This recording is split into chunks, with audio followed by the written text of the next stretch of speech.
तर नमस्कार मित्रांनो, मी ऋषी भोसले आणि ऋषी ब्लॉग या यूट्यूब आणि इंस्टाग्राम चॅनलवरती आपलं स्वागत आहे. तर आज आपण विषय घेऊन आलो आहे. आता हे जे तुम्ही बघताय हे आपण जनावरांसाठी ज्वारी टाकलेली आहे. याला कडवळ बोलतात. या दिवसात कडवळ टाकलं जातं. असं 16 ते 20 गुंठ हे क्षेत्र आहे. आपण कडवळ टाकलेलं आहे.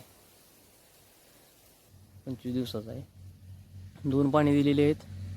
आता युरिया टाकायचा वेळ आलेला आहे. हे जे बघताय तुम्ही, हा युरिया आहे जे किसानचा.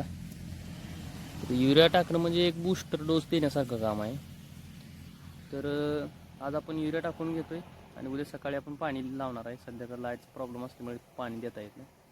तर यामुळे ही सोय आपण करत आहोत. दुग्ध व्यवसायामध्ये सातत्य, ओल्या वैरणीसाठी ही सातत्य ठेवणं गरजेचं असतं.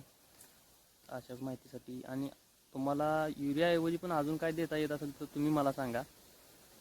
आपण काल पण व्हिडिओमध्ये टाकलं होतं, शेण दिलं होतं आपण. तसं याला पण आपण शेण देणार आहे, पण सध्या आता युरिया आहे त्यामुळे युरिया देणार आहे आपण. तर तुम्ही मला कमेंट करून सांगू शकता की यावरती अजून उपाय म्हणजे ऑर्गॅनिक काय उपाय करता येत असेल तर तुम्ही मला सांगा. कमेंट करून नक्की कळवा आणि लाईक करा, शेअर करा आणि सबस्क्राईब नक्की करा माझ्या चॅनलला. धन्यवाद.